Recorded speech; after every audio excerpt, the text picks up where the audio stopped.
Bismillahirrahmanirrahim. Assalamualaikum warahmatullahi wabarakatuh. Alhamdulillahi rabbil alamin, wa bihi nasta'inu ala umuri dunya waddin. Asyhadu an la ilaha illallah wahdahu la syarika lah, wa asyhadu anna Muhammadan abduhu wa rasuluh, sallallahu alaihi wa ala alihi wa ashabihi wa sallama tasliman katsira, amma ba'd. Alhamdulillah, segala puji bagi Allah Subhanahu wa taala yang telah mempertemukan kita pada pagi hari ini di tempat yang dimuliakan oleh Allah Subhanahu wa taala, tempat yang terbaik, dan semoga ini adalah sebagai bentuk tanda bukti Allah Subhanahu wa taala cinta kepada kita, sebagaimana Nabi kita Muhammad sallallahu alaihi wasallam bersabda, hadis yang familiar di telinga kita, yaitu man yuridillahu bihi khairan yufaqihu fiddin. Ketika Allah Subhanahu wa taala menginginkan kebaikan kepada seorang hamba, maka Allah akan pahamkan dia dengan perkara agama al-Islam yang dibawa oleh Nabi kita Muhammad sallallahu alaihi wasallam. Kemudian alhamdulillah, pada pagi hari ini kita kembali kepada Al-Kitab Al-Jadid fi Syarhi Kitab Tauhid, sebuah kitab yang bernama Al-Jadid, karya Syekh Muhammad Ibni Abdul Aziz Sulaiman Al-Qara'awi, yang beliau karang menjelaskan kitab At-Tauhid. Sebenarnya banyak Pak penjelasan kitab Tauhid. Ada namanya kitab Al-Qaulul Mufid, ada namanya Fathul Majid, ya, berkenaan penjelasan kitab Tauhid. Salah satu alasan saya mengambil kitab ini sebagai pembahasan kita di pagi hari ini karena saya punya. Kalau yang lain belum punya. Itu yang pertama. Yang kedua, kami melihat dari syarah kitab Al-Jadid ini sudah ada terjemahannya, diterjemahkan dalam bahasa Indonesia. Kemudian yang ketiga, alasan kami karena kitab ini cukup simpel dan bahasa yang digunakan pun bahasa yang mudah dimengerti. Dalam artian bukan berarti kitab-kitab yang lain, syarah-syarah atau penjelasan kitab yang lain dengan bahasa yang tidak jelas, tidak, akan tetapi lebih luas pembahasannya, ya. Insyaallah semoga Allah Subhanahu wa taala menjadikan ilmu yang kita tuntut pada pagi hari ini adalah ilmu yang bermanfaat, ilmu yang menjadikan kita selamat dunia dan akhirat, ilmu yang nantinya ketika kita mati Allah Subhanahu wa taala akan terus menjadikan ilmu ini adalah ilmu nafi'. Sebagaimana Nabi kita Muhammad sallallahu alaihi wasallam mengajarkan kepada kita, meminta kepada Allah agar mendapatkan ilmu yang bermanfaat. Allahumma inni as'aluka ilman nafi'an wa rizqan thayyiban wa amalan mutaqabbalan. Dan Nabi kita pun mengajarkan kepada kita, dan Nabi berlindung kepada min ilmin la yanfa', dari ilmu yang tidak bermanfaat. Semoga ilmu ini bermanfaat bagi kita dan bagi keluarga kita dan keturunan kita. Amin ya rabbal alamin. Bapak-bapak yang dirahmati dan dimuliakan oleh Allah Subhanahu wa taala, ibu-ibu enggak ada ya? Bapak-bapak semua ya. Jadi selama pandemi ini ibu-ibu di rumah ya? Oh iya. Ini kita udah kemarin membahas ini ya Pak. Jadi dengan judul yang tadi sebelumnya, semua akan sirna gitu ya. Ini sesi yang pertama. Pada ayat yang di dalam surat Al-Isra yang kita bahas, dan kembali lagi saya cantumkan tujuan dan manfaat belajar tauhid. Ya, ini perlu kita tekankan dan kembali kita ingat-ingat bahwasanya kenapa kita belajar tauhid, ada 8 alasan yang perlu kita ketahui. Karena Allah Subhanahu wa taala yang menciptakan kita dan memerintahkan kita untuk bertauhid. Ini di surat apa, Pak? Surat Az-Zariyat ayat 56. Tas. Kemudian syarat masuk surga harus bertauhid, ya. Jika orang tidak bertauhid kepada Allah, maka Allah Subhanahu wa taala akan haramkan baginya surga. Kemudian yang ketiga, tauhid adalah sebab dihapuskannya dosa. Dalilnya apa Pak? Masih ingat? Apa yang menyebabkan kalau kita mengetahui tauhid dengan tauhid Allah akan hapuskan dosa? Ingat hadis ini ketika Nabi SAW bersabda, Allah Subhanahu wa taala berfirman di dalam hadis qudsi mengatakan, wahai anak Adam, sesungguhnya jika engkau mendatangiku dengan dosa sepenuh dunia, kemudian engkau menemuiku tanpa mensyirikatkan atau tanpa berbuat syirik, maka la ataituka biqarabiha maghfirah, maka aku akan datang kepadamu dengan ampunan sebesar itu pula. Ini menandakan bahwasanya tauhid menghapuskan dosa. Kemudian tauhid juga adalah sebab datangnya ketenangan. Ya, dengan sebabnya datangnya ketenangan yang Allah Subhanahu wa taala berikan.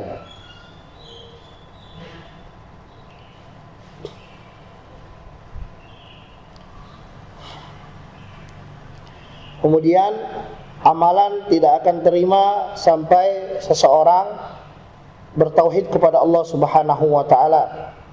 Kemudian dengan tauhid Allah Subhanahu wa taala pun akan melipat gandakan pahala dan akan memberikan hidayah dan rasa aman. Kemudian yang kedelapan, tauhid adalah mendapatkan syafaat Nabi SAW. Sebagaimana hadis yang diriwayatkan Abu Hurairah, bahwasanya Nabi kita Muhammad SAW bersabda, man as'adun nasi bi syafa'atika ya Rasulullah, siapa yang paling bahagia dengan syafaatmu wahai Rasulullah? Maka Rasulullah SAW menjawab, adalah orang yang mengucapkan kalimat la ilaha illallah khalisan min qalbi, orang yang mengucapkan kalimat tauhid, ya, mengimani dalam hatinya, ikhlas di dalam hatinya, maka dialah orang yang akan mendapatkan syafaat dari Nabi SAW. Baik, kita lanjutkan. Ini metode yang dilakukan. Kemudian di surat Al-Isra ya Pak, yang kemarin kita bahas, 2 ayat, ayat 23 dan ayat 24, menjelaskan bagaimana Allah Subhanahu wa taala memberikan kedudukan kepada orang tua setelah perintah Allah untuk tauhid. Wa qadara rabbuka alla ta'budu illa iyyah. Kemudian pada bab ini pun kita membahas tentang bagaimana Allah menggunakan kalimat waqfid janalahuma, yaitu ketundukan dengan menggunakan sayap. Maksudnya apa?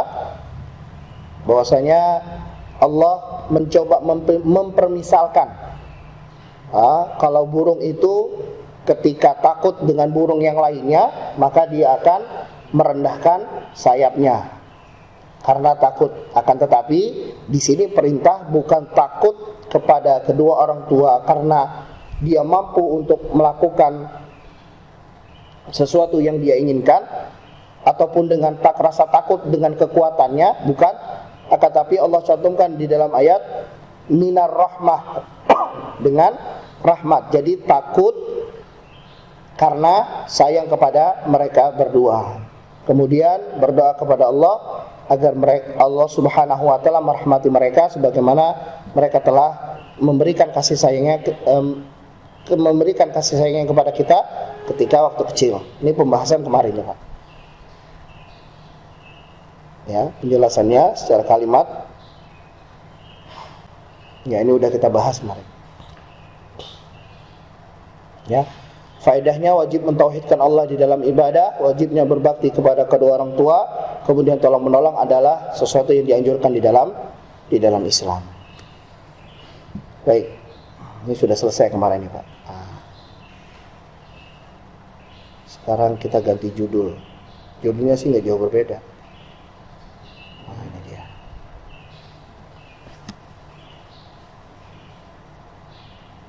Baik, kita kelihatan dulu. Semua akan sirna bagian kedua. Bukan hanya sinetron saja yang ada bagian 2, ataupun film ada bagian 2, kajian juga ada part 2 namanya. Oke. Semua akan sirna bagian 2 Pak. Sekarang kita akan membahas, masih saya tetap cantumkan tujuan dan manfaat untuk mempelajari tauhid, ya. Sebenarnya tidak pada 8 saja, di beberapa tempat, di beberapa kitab dicantumkan sampai 17 ya. 17 manfaat dari mempelajari tauhid. Baik, alhamdulillahilladzi arsala rasulahu syahidan wa mubasysyiran wa nadhira wa da'iyan ila Allah bi idznihi wa sirajan munira. Allahumma salli wa sallim ala abdika wa rasulika sayyidina Muhammad wa ala alihi wa ashabihi alladzina nalu khairan, amma ba'd. Ini hari ini yang kita bahas. Kelihatan enggak, Pak? Kekecilan. Kekecilannya. Ya, surat An-Nisa. Baik, saya akan bacakan. A'udzu billahi minasy syaithanir rajim. Wa'budullaha wa la tusyriku bihi syai'a wa bil walidaini ihsana wa bidil qurba wal yatama wal masakin wal jari dil qurba wal jaril junub was-sahibi bil jambi wabnis sabil wa ma malakat aymanukum innallaha la yuhibbu man kana mukhtalan fakhura. Allah Subhanahu wa taala berfirman, sembahlah Allah dan janganlah kamu mempersekutukan dengannya sesuatu pun, dan berbuat baiklah kepada kedua orang ibu bapa, karib kerabat, anak yatim, orang-orang miskin, tetangga yang dekat dan tetangga yang jauh, dan teman sejawat, ibnu sabil, ya, ibnu sabil dan hamba sahayamu. Sesungguhnya Allah tidak menyukai orang-orang yang sombong dan membanggakan dirinya. Baik, bisa kita lihat di surat An-Nisa ayat 36. Ini terjemahan daripada ayat ini yang akan kita bahas. Baik. U'budullah itu artinya adalah afriduhu bil ibadah. Mengesahkan Allah di dalam perkara ibadah. Ibadah yang didefinisikan oleh Syekhul Islam Ibnu Taimiyah rahimahullah, ismun jami'un li kulli ma yuhibbullah wa yardah min al-aqwali wal af'al zahiran wa batinan. Segala sesuatu yang Allah Subhanahu wa taala cinta dan ridhoi. Berarti ketika Allah Subhanahu wa taala cinta dan ridhoi, biasanya Allah perintahkan. Biasanya Allah memberikan di dalam dalil Al-Qur'an ataupun hadis Nabi itu berupa ganjaran yang akan diberikan. Yang ketiga, Allah Subhanahu wa taala ketika cinta dan ridha kepada sesuatu, maka Allah akan berikan ancaman ketika meninggalkannya. Baik, 3 hal ini perlu kita ketahui. Yang pertama adalah Allah Subhanahu wa taala perintahkan hal tersebut. Allah Subhanahu wa taala berikan ganjaran. Dan yang ketiga, Allah Subhanahu wa taala ancam kalau itu ditinggalkan. Fahuwal ibadah. Inilah yang disebut dengan ibadah. Dan ibadah yang Allah Subhanahu wa taala cintai tidak boleh dipalingkan kepada selain Allah. Ini yang perlu diketahui, ya. Bukan hanya sekedar ruku dan sujud. Bukan sekedar hanya perbuatan anggota tubuh, tapi ketika hati merendah kepada selain Allah, ketika hati mengagungkan kepada selain Allah, ketika hati merasa bahwasanya di sana ada yang mampu dan menguasai selain Allah Subhanahu wa taala, fahada syirik. Ini masuk daripada kesyirikan. Wala tusyriku bihi syai'a, dan jangan mensyirikatkanku dengan sesuatu apapun. Ai artinya ukfuru bikulli ma'budin, mengkafirkan, meniadakan setiap sesembahan siwahu hayyan kana au maitan, jamadan au hayawanan. Nah, Bapak-bapak bisa lihat yang belajar Sabtu sore bahasa Arab bisa tahu nih namanya syai'an ini ma'rifah atau nakirah, Pak? Syai'an ada tanwinnya. Ma'rifah atau nakirah? Nakirah. Ini bukan promosi bahasa Arab ya, Pak. Ma'rifah atau nakirah. Ada ma'rifah yang namanya khusus, nakirah maknanya umum. Nah, ini dibahas kok di dalam Al-Qur'anul Karim. Wala tusyriku bihi syai'an, maksudnya nakirah umum. Apapun bentuknya, malakan au nabiyan, nah, malaikat maupun nabi, orang soleh, tidak boleh kita menjadikannya sebagai tandingan bagi Allah. Tandingan bagi Allah. Tidak, ya. Akan tetapi, ya, di dalam ayat ini dijelaskan bahwasanya setiap bentuk yang namanya ma'bud, ma'bud itu yang disembah, Pak. Ma'bud itu yang disembah. Makanya beliau cantumkan hayyan kana au maitan, mau hidup, mau mati, mau batang pohon, mau jembatan, maupun yang masih hidup maupun yang telah mati, ya. Hayawan ataupun hewan, ya, terjadi ya, Pak. Semua disembah sama orang sekarang. Mau hidup, mau mati, ya. Mau manusia maupun hewan.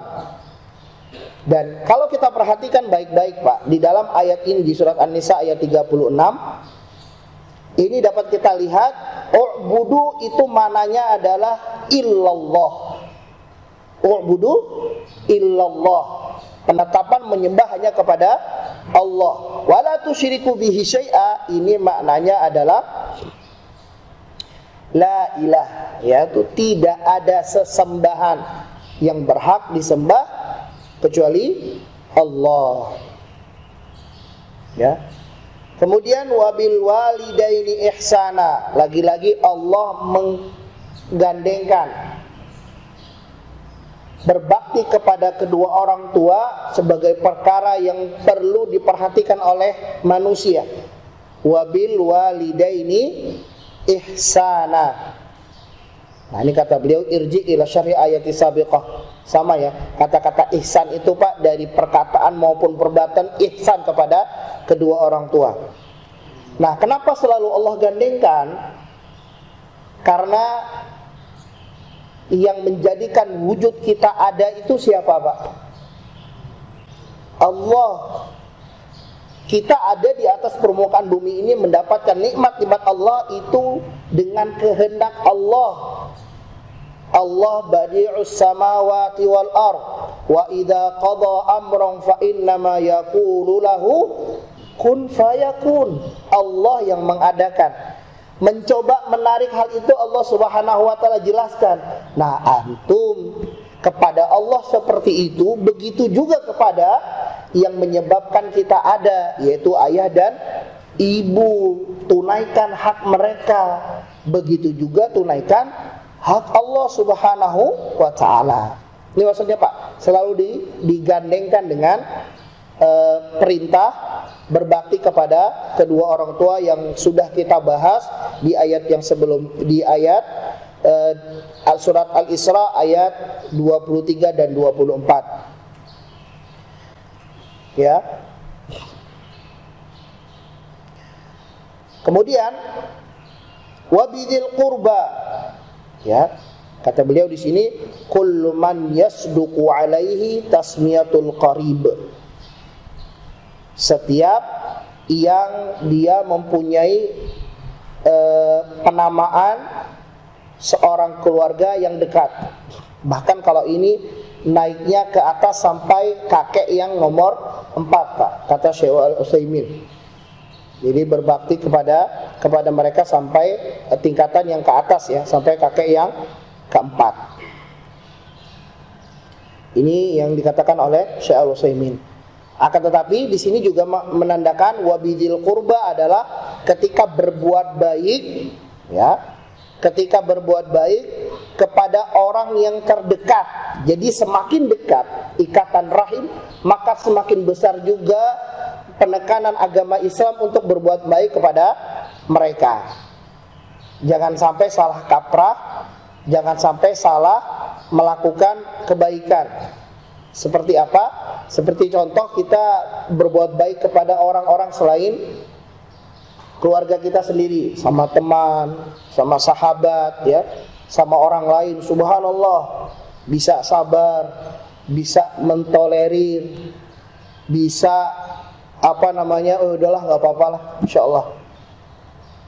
Tenang aja, setiap permasalahan kita coba bergaya sabar di hadapan mereka. Tetapi ketika kita pulang ke rumah, bertemu dengan adik kita, kakak kita, saudara kita, ibu kita, ayah kita, udah nggak bisa tolerir, nggak bisa, pokoknya begini, ya nggak? Dan itu sering terjadi, ya.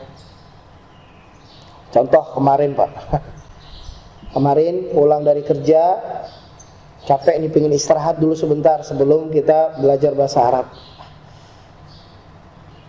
Ketika itu istri sedang pergi ke ada acara keluarga.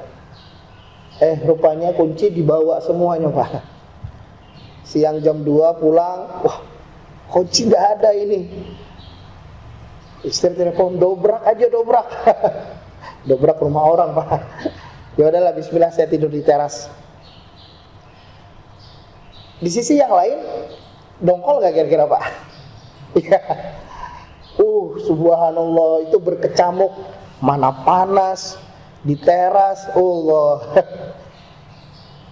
Tetapi kita coba mengingat kembali dan mencoba, ini kan sudah takdir Allah, siapa yang bisa mengingatkan? 2 orang lupa, Pak. Biasanya ketika jalan dekat-dekat saja, itu selalu ditinggal itu kunci. Titip di sini, ditaruh di sini, misalnya gitu kan. Ini dibawa dan kita lupa untuk menduplikat kuncinya, Nah, ini takdir Allah. Pulang-pulang mau marah-marah, mau ngamuk, kamu tahu nggak? Saya capek. Mau ngomel-ngomel. Ya memang itu udah terjadi, Pak. Ya lain kali, ya kita juga mengingatkan, itu yang pertama. Yang kedua, yang namanya lupa, Pak. Ini hal kecil loh, Pak. Ini hal kecil. Tolong diperhatikan hal kecil seperti ini. Hal-hal yang kita lewati, kita lupa. Bisa kita ingat. Kalau lupa, bisa nggak, Pak? Ya lupa. Gimana mau ingat, namanya juga lupa. Saya lupa, Pak. Kita tuh lupa manusia. Kita lemah, kita membutuhkan Allah Subhanahu wa taala. Kalau Allah Subhanahu wa taala cabut ingatan, selesai. Apa yang bisa kita ingat? Apa yang mampu nggak kita? Kita nggak mampu, kan? Apa yang kita lakukan? Ngomel. Sabar, Pak. Emang awalnya dongkol juga. Di telepon nggak mau saya angkat. Aduh, panas, kata saya di luar. Bismillah. Setelah beberapa waktu, beberapa menit, reda juga ya. Laporkan ke Allah. Ya Allah, panas ya Allah di luar ini, Allah. Alhamdulillah siang tadi agak tidak terlalu panas ya, dingin, agak dingin. Nah, ini salah satu model contoh, Pak, yang saya alami, yang coba saya kemukakan. Ketika datang orang rumah pada, wah, dia ngamuk nih. Mertua juga, waduh, nih, pokoknya beralasan lah, biasa manusia ya, beralasan dengan alasan-alasan yang banyak. Wah, kami lupa, kami gini. Udah nggak apa-apa, itu qadarullah. Sudah Allah SWT takdirkan. Mau gimana lagi coba? Mau saya ulang waktu? Marah. Nah, ini kita mencoba memberikan tolerir ya. Memberikan dalam bahasa Arabnya samahah. Memberikan maaf, ya udah. Ya namanya orang lupa sih, gitu kan. Sama barang-barang misalkan jatuh di rumah, duar, pecah. Mana si Umi?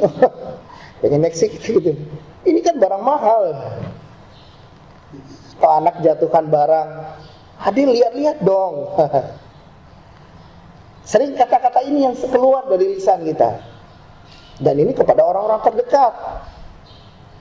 Harusnya kita lebih tolerir kepada mereka dan lebih memberikan maaf kepada khususnya orang-orang terdekat, memberikan perhatian kita kepada orang-orang yang terdekat. Nah, ini adalah sebuah amalan yang besar. Ini amalan yang baik dan ini diwajibkan. Dan termasuk hal yang wajib adalah menyambung tali silaturahmi. Berbuat baiklah kepada mereka, bukan hanya kepada sahabat. Sahabat, teman, orang lain hukumnya sunnah. Dan berbakti ataupun berbuat baik kepada keluarga adalah hukumnya wajib. Perhatikan, seorang muslim harus mengerti yang mana yang sunnah, yang mana yang wajib, yang mana didahulukan, yang mana ditinggalkan. Ya, yang mana didahulukan dan yang mana ditinggalkan. Sebagaimana kita ketahui ketika azan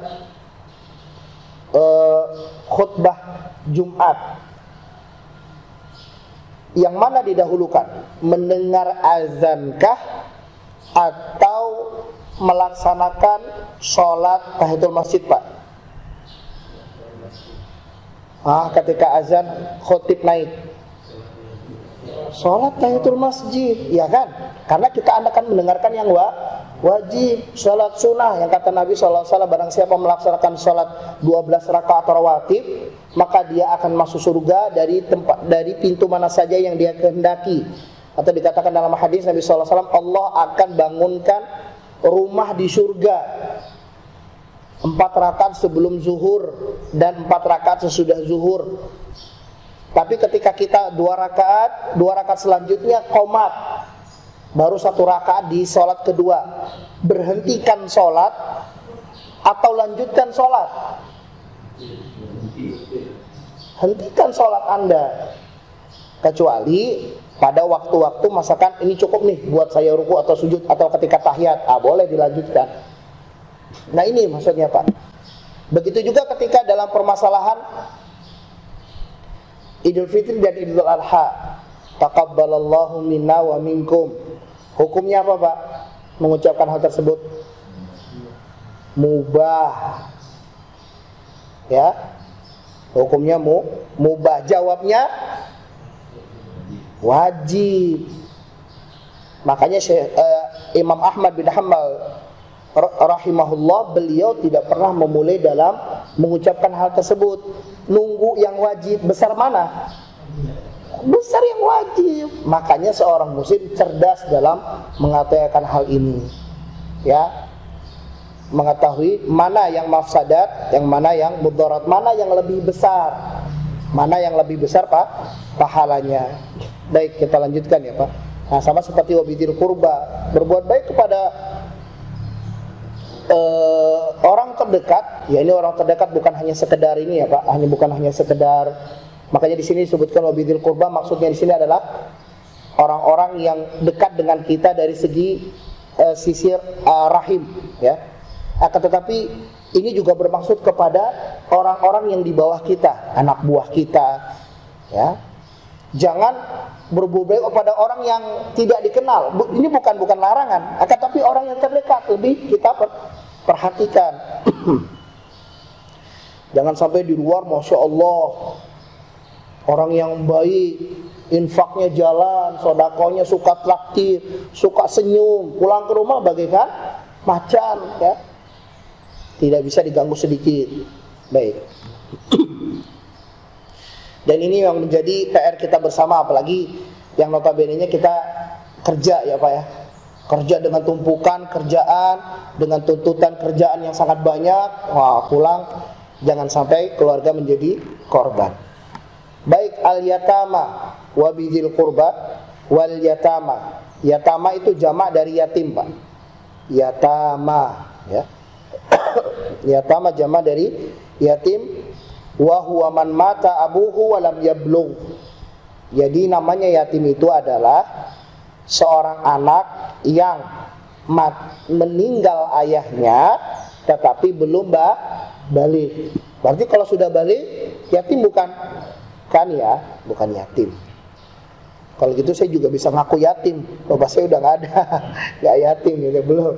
Jadi yang masih belia, yang belum balik. Nah, ini juga diambil kesimpulan oleh Al-Imam Asy-Syafi'i bahwasanya ketika anak-anak itu sudah balik, terkecuali perempuan ya Pak, sudah balik laki-laki, maka tidak ada keharusan untuk menafkahinya. Jadi dia udah, itu Pak ya, anak-anaknya udah balik, sudah keluar Pak, suruh keluar rumah.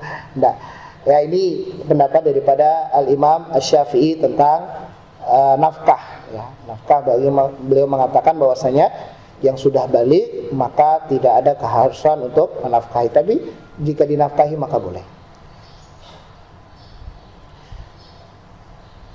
Kemudian al-masakin, jamak miskin ya. Jamak dari kalimat miskin. Wa huwa fakir, dan ini maksudnya adalah orang fakir. Miskin di sini maksudnya adalah fakir ya. Kemudian hal yang sama kita masuk ke al-jar. Al-jar, jar itu tetangga Pak. Jarun, orang samping. Jaridil qurba. Di sini disebutkan 2 kali ya. Ada yang jaridil qurba, ada jaril junub. Para ulama banyak berselisih berpendapat tentang hal ini. Ada yang mengatakan yang namanya tetangga itu barat 40 rumah, kiri 40 rumah, depan 40 rumah, belakang 40 rumah. Ada lagi yang mengatakan ketika engkau memanggil seseorang terdengar, nah sampai situ. Jika tidak terdengar lagi maka tidak. Ada lagi yang mengatakan sejauh suara iqamah terdengar. Nah, biasanya kan kalau azan kita pakai tawa Pak. Kalau iqamat kan enggak, sebagian. Nah, maksudnya seperti itu. Ya, dan ini banyak di antara para ulama berselisih pendapat tentang hal tersebut. Wal jaridil qurba, ada yang mengatakan al jaril al mulasik. Mulasik itu yang sedinding Pak. Itu yang dikatakan al jarul al mulasik. Jadi yang satu dinding ataupun yang dindingnya berdempetan. Ini yang disebut dalam hal ini untuk kita berbuat baik. Makanya kata Nabi SAW, wallahi la yu'min, wallahi la yu'min, wallahi la yu'min. Tidak sempurna iman seseorang, sampai 3 kali beliau sebutkan. Man la ya'man jaruhu bawa'iquhu. Yang seorang tetangga tidak aman dengan gangguan tetangga tersebut ya. Tidak aman dengan gangguan tetangga tersebut. Ya makanya ini hati-hati masalah buang sampah lah ya kan. Masalah keributan lah. Ya, misalkan juga kita memiliki anak-anak kecil, terkadang-kadang mereka buk ya, di dinding. Ada anak ini diingatkan, bukan nggak boleh dia main. Ada tetangga kita sebelah, dan kita di dalam Islam nggak boleh mengganggu saudara kita. Ini diingatkan Pak. Bukan berarti kita membatasi anak kita untuk bermain di dalam rumah. Tidak. Akan tetapi hal-hal tersebut sering terganggu. Mungkin di sebelah ada orang yang sakit, mungkin di sebelah ada orang yang sedang istirahat. Kita tidak tahu. Dan Nabi SAW sampai mengatakan, mazala Jibril yusini hatta adhunnuhu sayuwarrithuhu. Jibril itu saking seringnya wasiat kepada Nabi SAW untuk berbuat baik kepada tetangganya, sampai-sampai aku mengira bahwasanya mereka ini termasuk orang yang mendapatkan warisanku. Coba. Makanya kata Nabi SAW apa di hadis yang lain, di hadis Arba'in, man kana yu'minu billahi wal yaumil akhir falyukrim jarahu, maka muliakan tetangganya ya. Jadi ada sedikit tak bikin apa gitu, agar-agar kayak atau bubur kacang hijau sih sebelah, semangkok lah. Terkadang ini yang saya juga cukup rasakan gitu kan, dan ini yang perlu kita lawan Pak. Rasa pas ya ngasih segini doang gitu. Ya enggak? Kira-kira orang mau enggak ya? Ini kan sedikit, ini kan enggak, bukan itunya, tapi ini cara kita untuk bisa menyambung tali persaudaraan, ukhuwah di antara kaum muslimin. Makanya kata Nabi SAW, tahabbu, saling memberi hadiah maka akan menimbulkan rasa kasih sayang. Mungkin beberapa teman-teman yang lain pernah melihat di YouTube iklan dari Thailand. Ingat Pak? Iklan Thailand yang jual CCTV. Siapa yang pernah nonton? Pernah nggak? Dia datang, seorang kakek-kakek mengatakan, saya mau beli CCTV yang paling canggih, kata dia. Tolong pilihkan. Terus sang penjual CCTV bukan langsung menyerahkan CCTV dengan merek tertentu, dengan spek tertentu atau dengan teknologi tertentu, enggak. Dia bilang tetangga. Dia bilang apa? Tetangga. Ya. Terus dinasihatin, padahal orang tua itu datang dengan wajah yang seram karena dia sering mengalami gangguan pada tokonya di pinggir jalan. Tapi dengan santainya seorang sales ini atau penjual ini menjelaskan bahwasanya ketika Anda berbuat baik kepada tetangga, maka tetangga itulah yang menjadi CCTV. Tapi itu bukan tujuan kita. Tujuan kita adalah mendapatkan ridho Allah. Mau tetangganya gimana aja berbuat sama kita, kita tetap baik, Pak. Karena tujuan kita bukan mendapatkan kebaikan dari dia, ya apa tidak? Inilah tauhid. Kita nggak butuh dengan yang mereka miliki, kita nggak butuh penjagaan mereka, kita nggak butuh kebaikan mereka. Kita butuh ridho Allah. Kita butuh ganjaran dari Allah. Hadza huwa tauhid. Inilah tauhid. Terkadang pikiran kita, mereka mau ngebalas kebaikan kita. Mereka mau nggak melakukan hal yang sama yang kita lakukan. Padahal bukan itu dari maksudnya. Nah, al-jaril, makanya kata beliau ini wa huwal jaril munasik wa qila al-jarul ladzi tarbituka bihi qarabah. Atau tetangga itu adalah saudara kita yang ada hubungannya ada hubungan rahim dengan kita. Maka ini lebih, Pak, ditekankan untuk melakukan kebaikan kepada mereka. Kemudian yang kedua, al-jaril junub. Di bacaan yang lain, qiraah yang lain, al-jaril janbi. Janbi itu samping, Pak. Tapi di sini adalah maksudnya orang yang cukup jauh, yang tidak mempunyai hubungan kerabat, bisa jadi yang non muslim. Ya, ini pun Allah Subhanahu wa taala perintahkan kita untuk berbuat baik. Lihat. Islam menjelaskan untuk kita melakukan kebaikan, mau yang muslim maupun yang tidak muslim, melakukan keadilan terhadap mereka. Innallaha yuhibbul muqsitin. Allah mencintai orang-orang yang berbuat adil. Makanya kata Allah di dalam surat Al-Maidah, wala yajrimannakum syana'u qaumin alla ta'dilu. Jangan sampai kebencian kalian terhadap seseorang atau suatu kaum membuat kalian tidak adil. Allah perintahkan untuk kita berbuat adil. Nah, ini al-jaril jan. Kemudian wa sahibi bil jam. Ini sahib. Jadi segala sesuatu atau setiap orang yang membutuhkan manfaat dari kita. Ini kita disunahkan untuk berbuat baik kepada mereka, ya. Salah satu yang disebutkan di sini adalah az-zaujah, istri, ya. Di sini kita diperintahkan untuk berbuat baik kepada istri yang membutuhkan kita, ya. Begitu juga al-musafir disebutkan, atau teman kita, sahabat karib kita. Kemudian ibnu sabil adalah seorang musafir yang kehabisan bekal.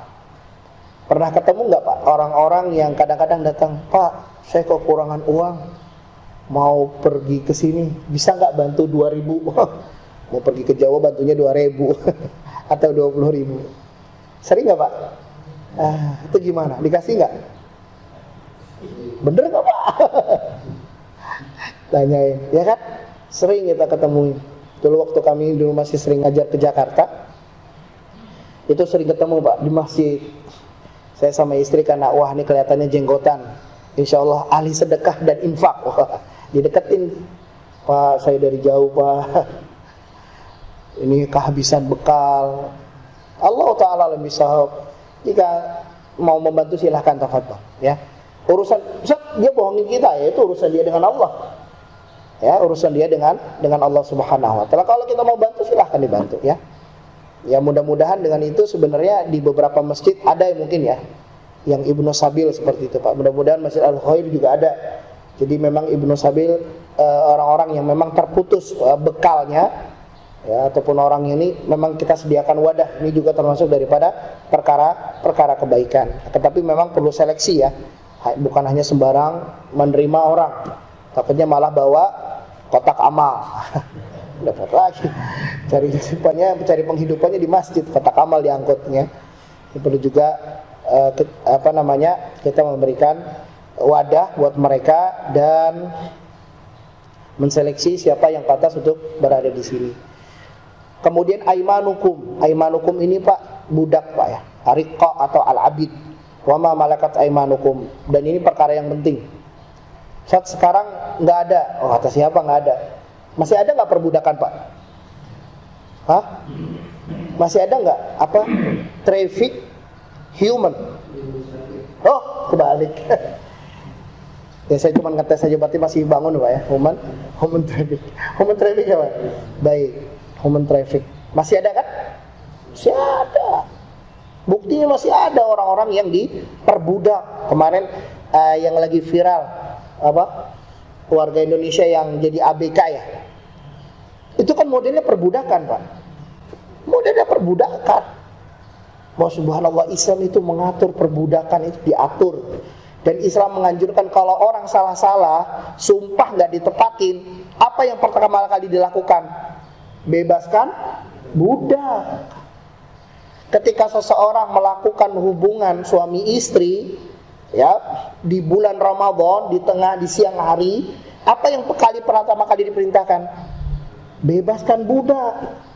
Apa ketika seorang mengatakan bahwasanya kepada istrinya, punggungmu seperti punggung ibuku atau zihar, apa yang pertama kali dilakukan? Bebaskan budak, dan pahalanya besar di dalam Islam. Jadi Islam tidak menyuruh untuk memperbudak, ya Pak, tidak, tapi memerintahkan agar seorang itu membebaskan budak dan mengatur. Kata Nabi SAW, kamu makan, budakmu makan. Kamu pakai baju, budakmu pakai baju. Dan Nabi SAW ketika meninggal dunia, apa yang diucapkan Nabi? Hal yang penting, ya nggak Pak? Kalau kita di akhir perpisahan, pasti kita mengucapkan sesuatu yang penting. Apa kata Nabi? Apa pesan Nabi? Yang terakhir sebelum beliau meninggal dunia, suruh apa? As-shalah, sholat, ya nggak? Wa ma malakat aimanukum, budak kalian nih. Khilaf di antara para ulama, mana yang paling afdol, orang merdeka apa budak? Mana Pak yang paling afdol Pak? Budak. Ada yang mau jadi budak? Kata Ali bin Abi Thalib, ada orang yang ngasih ilmu saya akan siap jadi budaknya. Oh, gitu. Kata Nabi SAW, lil abd ajron. Hamba sahaya itu 2 pahalanya Pak. Kita sampai jam berapa ini? Belum? Hah? Udah? 15 menit lagi. Ajron, 2 pahala. Dia menunaikan hak Allah, kalau dia muslim ya Pak, dan menunaikan hak tuannya. 2 pahalanya Pak. Ayo, ada yang mau daftar jadi budak? Pahalanya besar nih. Tapi kata Abu Hurairah radhiyallahu an, laukan al-hajj wa birrul walidain wa birrul li ummi, kata dia, aku menginginkan mati dalam keadaan menjadi budak. Kalau bukan karena haji dan berbakti kepada kedua orang tua, maka aku menginginkan menjadi matinya dalam keadaan budak. Nah, di sini menandakan bukan berarti yang budak lebih mulia atau lebih utama. Tetap yang utama adalah al-hur, arti orang merdeka. Kalau merdeka tuh bisa melakukan banyak hal Pak. Contohnya, sholat di masjid, budak nggak wajib. Budak nggak wajib. Yang wajib itu orang yang hur, yang merdeka. Banyak hal-hal yang lainnya, seperti haji, dia nggak wajib, karena dia nggak punya dirinya sendiri Pak. Ya, dirinya itu milik tuannya. Ini wa ma malakat aimanukum, kemudian diakhiri dengan mukhtalan fakhura. Mukhtalan fakhura, mukhtal ini sombong. Madihun li nafs, ini asalnya Pak ya. Kenapa orang itu jadi sombong? Sebabnya itu mukhtal. Apa mukhtal? Madihun li nafsi, memuji anak ini Masya Allah ya. Nah ini Pak, memuji diri sendiri, takjub dengan perilaku dia, takjub dengan dirinya, ya. Atau disebut ananiyah di dalam bahasa Arab. Ananiyah, ana, saya. Nah ini, ya, ini disebut mukhtal. Apa yang terjadi ketika sudah memuji dirinya sendiri, ya, yang akhirnya terjadinya adalah fakhura, sombong, ya. Makanya di dalam bahasa Indonesia itu ada sombong, ada angkuh, ya. Kalau saya menyebutnya al-mukhtal ini angkuh, yang pada diri sendiri. Tapi kalau apa tadi, sombong itu mukhtalan. Dan ini hal yang dilarang oleh Allah Subhanahu wa ta'ala. Makanya di ayat yang terakhir kalau kita lihat, ya,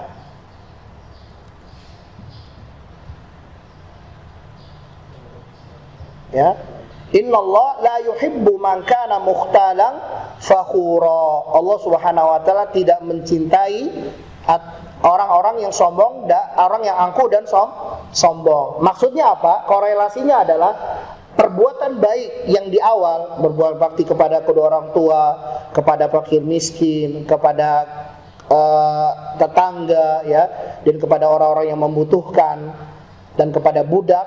Kalau orang itu tidak melakukan kebaikan ini, maka dia adalah mukhtalan fakhura.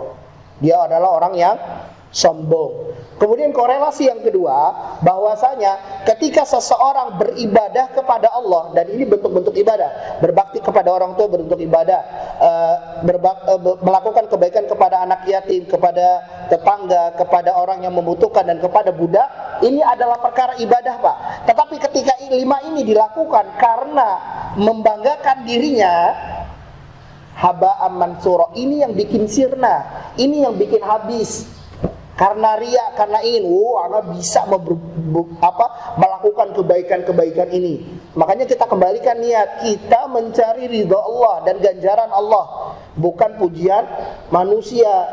Inilah yang kita lakukan. Makanya ketika Nabi SAW didatangi seorang sahabat yang mengatakan, ya Rasulullah, anak punya keluarga yang selalu merendahkan kami, yang selalu membuat kami tidak nyaman, dan saya selalu berbakti kepada dia, saya melakukan kebaikan kepada dia, cuman capek ya Rasulullah. Makanya sering kita lihat, sabar, Pak Sabar sudah meninggal. Bukan Pak Sabar yang dicari. Sabar ada batasnya, nggak ada batasnya sabar. Kata Nabi SAW, istamir, if'al, terus sampai Allah Subhanahu wa ta'ala datang dan bantu diri kalian, ya. Dan ini perintah Nabi SAW untuk terus melakukan kebaikan. Karena apa? Karena tujuannya tadi, ya. Sampai jam 6:15, ya. Berarti 7 menit lagi Pak ya. Nah ini beberapa faedah yang kita ambil dari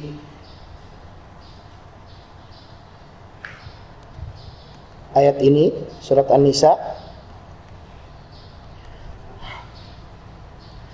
Dan ini saya cantumkan di surat Luqman, ketika Luqman memberikan wasiat kepada anaknya, la tusyrik billah innasyirka ladzulmun azim.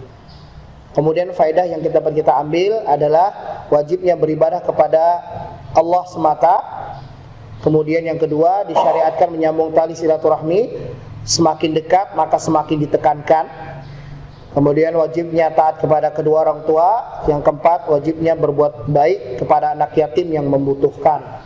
Karena juga di sana ada anak yatim yang tidak membutuhkan, maksudnya dia mempunyai warisan yang cukup banyak dari ayahnya. Dan perkara seperti ini perlu kita perhatikan ya Pak, dalam artian harta anak yatim, nah, ini nanti keberkahan diberikan dia ketika telah dewasa, ya, ketika telah dewasa. Boleh bagi kita mengambil seperlunya, Yang kalau memang kita membutuhkan. Jangan dijadikan, wah ini ada modal nih buat dagang, modal buat usaha dan lain sebagainya. Tapi nanti dikembalikan ya, karena itu hak mereka. Disunahkan berbuat baik kepada fakir miskin ya, ini disunahkan. Kemudian wajibnya hak tetangga, sebagaimana tadi telah saya sebutkan. Maka Nabi SAW mengatakan, Wallahi la yu'min, Wallahi la yu'min, Wallahi la yu'min, la ya'man jairuhu bawaikuhu. Kemudian yang keenam, anjuran untuk berbuat baik kepada siapa saja yang mengharapkan bantuan. Ini anjuran ya Pak, sama hukumnya dengan tadi melakukan kebaikan pada fakir miskin. Kemudian wajibnya membantu musafir yang kehabisan bekal dalam perjalanan. Karena Ibnu Sabil masuk kepada hal yang wajib, seperti innamas shadaqatu lil fuqara, termasuk yang mendapatkan zakat mal ya. Kemudian wajibnya berbuat baik kepada budak, haramnya sombong dan angkuh, dan penetapan sifat Allah yaitu cinta. Ya. Lagi-lagi saya tekankan bahwasanya cintanya seperti apa? Cintanya sesuai dengan keagungan dan sesuai dengan keagungan dan kemuliaan Allah Subhanahu wa taala. Sebagaimana yang kemarin lagi rame bahwasanya Allah Subhanahu wa taala di mana-mana. Ya Pak ya, lagi viral lagi sekarang. Menandakan bahwasanya Allah Subhanahu wa taala berada di arsy itu sesuai dengan kemuliaan dan keagungan Allah, tidak sebagaimana manusia duduk di atas arsy-nya ya. Ini perlu kita perhatikan kaidah seperti ini. Ya, ini asyarul ijmali. Syarah secara ijmal ya, dijelaskan sama seperti penjelasan saya insyaallah, tidak keluar dari penjelasan tersebut ya. Di situ ada juga Pak ya di bukunya. Penjelasan secara ayat dan penjelasan secara, dan kemudian di sini beliau mencantumkan bahwasanya yang namanya tetangga itu ada 3 macam. Yang pertama adalah al-Islam wal qarabah wal jiwar, tetangga, Islam terus keluarga. Itu yang pertama. Yang kedua, dia orang Islam dan dia tetangga. Contoh yang ketiga adalah dia hanya tetangga, non muslim tapi tetangga kita. Maka ini 3-tiganya kita diwajibkan untuk melakukan kebaikan kepada mereka. Ya. Kemudian tadi udah kita bahas dalam isbat nakirah dengan uslub larangan. Kemudian masuk di dalamnya perkara-perkara dunia dan ihsan kepada hewan. Ini juga masuk di dalam pembahasan tadi.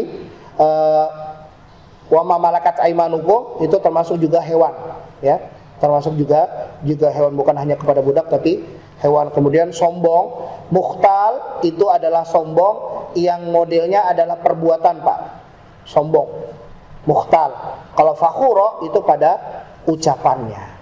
Ini bedanya, para ulama menyebutkan bahwasanya mukhtal itu pada perbuatan, tapi kalau fakhur itu ucapannya, membanggakan dengan ucapan. Nah, ini di dalam bahasa Arab seperti itu Pak ya, sama seperti wailul likulli humazatil lumazah. Humazah sama lumazah beda. Humazah itu pakai isyarat mata, hinaannya. Lumazah lisannya, ngomongin orang, menjelekkan atau menjatuhkan orang. Jadi semuanya mendapatkan bagian dari perbuatan dosa tersebut, mulai tangan maupun ucapan. Ya, kita akhiri majelis kita yang mulia ini dengan doa kifaratul majelis. Sebelum kita akhiri, kita berdoa kepada Allah. Allahumma inni a'udzubika an usyrika bika wa ana a'lam wa astaghfiruka lima la a'lam. Ya Allah, aku berlindung kepadamu dari mensyirikatkan kepadamu dari sesuatu yang kami ketahui, dan kami meminta ampun kepadamu dari kesyirikan yang tidak kami ketahui. Semoga Allah Subhanahu wa taala menjadikan kita orang-orang yang dapat beramal sebagaimana di dalam ayat surat An-Nisa ayat 36, melakukan kebaikan kepada makhluk Allah Subhanahu wa taala, dan kita niatkan karena Allah Subhanahu wa taala sehingga kita menjadi orang-orang yang bertauhid. Ini saja yang dapat saya sampaikan. Mungkin ada pertanyaan. Wabillahi taufiq wal hidayah. Assalamualaikum warahmatullahi wabarakatuh. Baik, silakan Pak jika ada pertanyaan. Teman-teman. Bagaimana jika yang kita lakukan itu kepada keluarga, misalnya kepada anak misalnya, itu ayat itu yang buat, misalnya itu kata ayah gitu. Nah itu termasuk sombong yang menghapuskan amal atau gimana? Baik, kita kembali kepada definisi amal, definisi sombong yang dikatakan oleh Nabi Shallallahu Alaihi Wasallam adalah batarul haq wa ghamtun nas, yaitu menolak kebenaran dan merendahkan merendahkan manusia. Ya, kalau kita lihat dari sisi itu tidak ya. Kalau Anda rasa bukan termasuk sombong. Bukan termasuk sombong, tetapi ya tetap kita berikan kalimat bahwasanya ya alhamdulillah itu Abi yang buat dengan bantuan Allah. Ya kan? Secara tidak langsung kan memang kita yang buat, memang kita yang mengaturnya, ya. Alhamdulillah dengan bantuan Allah Subhanahu wa taala. Tetap dikaitkan dengan hal seperti itu, Pak. Tapi kalau misalkan kita mengatakan seperti itu dengan ada keagungan di dalam hati, nah ini masuk daripada hal tersebut. Ya, makanya kita perlu menjaga hati dalam setiap ucapan kita. Anda rasa mengucapkan hal tersebut tidak masalah? Bahwasanya ya ini mengingatkan bahwasanya apa sih? Saling berlomba itu apa bahasanya, Pak? Kompetitor, kompetitor. Berkompetisi, maksudnya anak juga kita ajak untuk bersemangat juga. Abi yang buat itu loh. Masa adik kalah? Nah, ini kan kalimat-kalimat kompetisi buat anak kita bersemangat akan hal itu. Saya rasa tidak mengapa. Nah, tapi diingatkan bahwasanya semuanya datang dari Allah Subhanahu wa taala. Baik. Ada lagi? Silakan, Pak.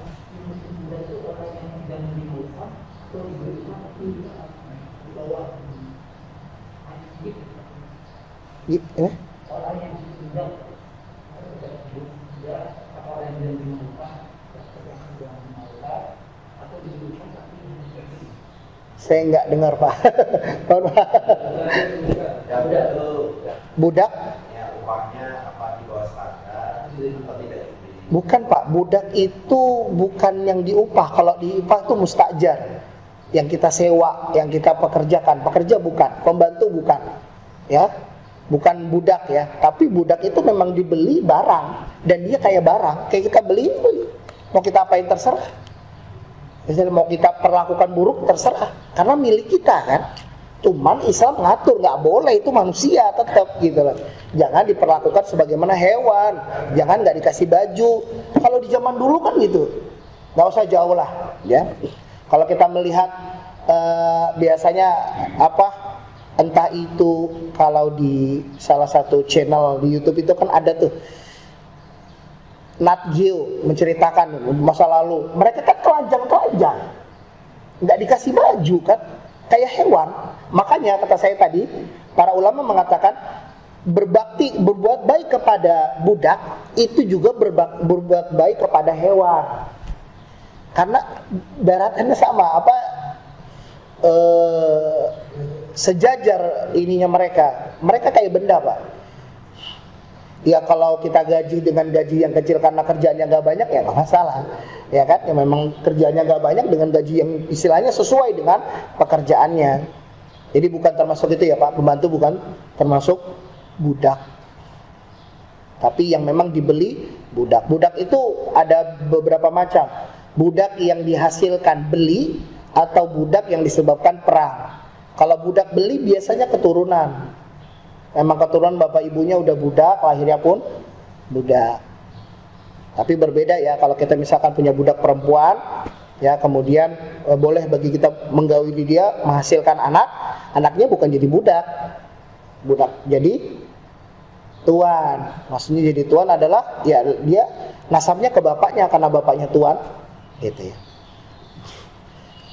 Sebagaimana Rasulullah punya anak dari budak beliau, Maria Qibtiyah.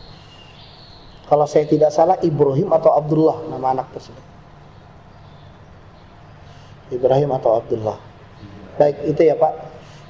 Nah, tetapi juga bukan pola yang dibikin oleh kemarin dari UIN Syarif Hidayatullah yang mengeluarkan tesis Milkul Yamin, bahwasanya bolehnya berhubungan seks di luar nikah jika sama-sama ridho dan tidak terlihat.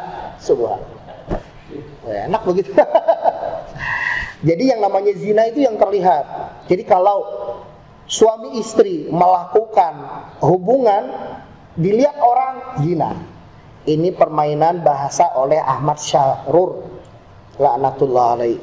Udah meninggal orangnya, mati udah. Tapi subhanallah Pak, ratusan tulisan yang dia buat. Ini orang menyesatkan agama, semangat nuntut ilmu, bikin tulisan. Dan gak sedikit. Masa kita yang ahlul haq? Mana? Gitu ya Pak. Itu semangat bagi kita lah. Ini Ahmad Syahrur dari Syria, Lebanon kalau gak salah. Kalau saya tidak salah Lebanon.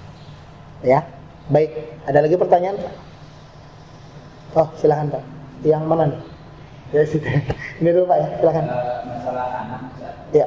Kalau misalkan anak itu berbuat baik, tentunya kan orang tua itu kan juga mendapatkan pahala dari perbuatan baik si anaknya. Iya. Nah kalau misalkan anaknya itu berbuat maksiat, berbuat jahat, apakah orang tua juga ikut menanggung dosa dari perbuatan anaknya gitu? Baik, tidak Pak, tidak menanggung. Jadi masing-masing, ya, masing-masing. Dalam artian kalau anak itu belum balik, ya dia belum berdosa ya. Kalau belum balik kita sepakat mereka tidak akan. Bagaimana dengan balik?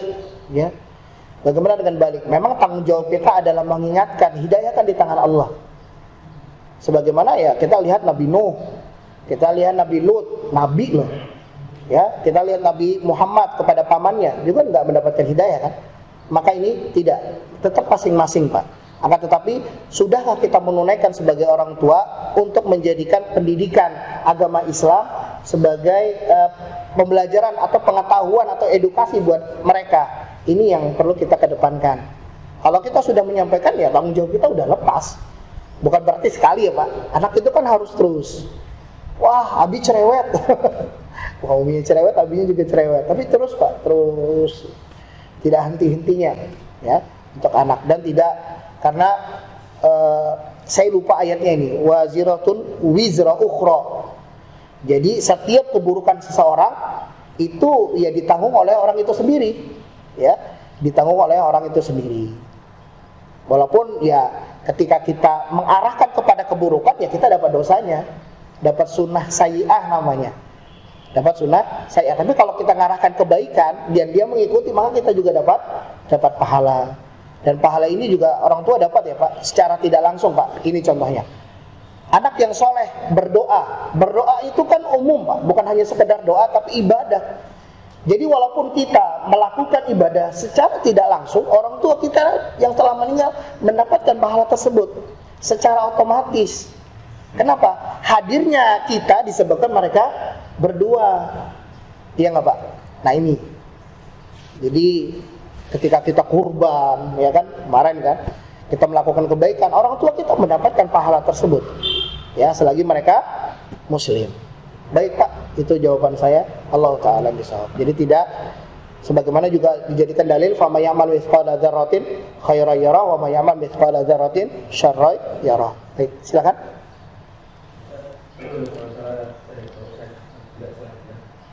Bilang kepada gubernur seperti gubernur soalnya punya makan ibunya dengan dia yang salah baik, tapi salah begitu sekali tidak ya. Itu kejadian Pak di surat Al-Mujadalah.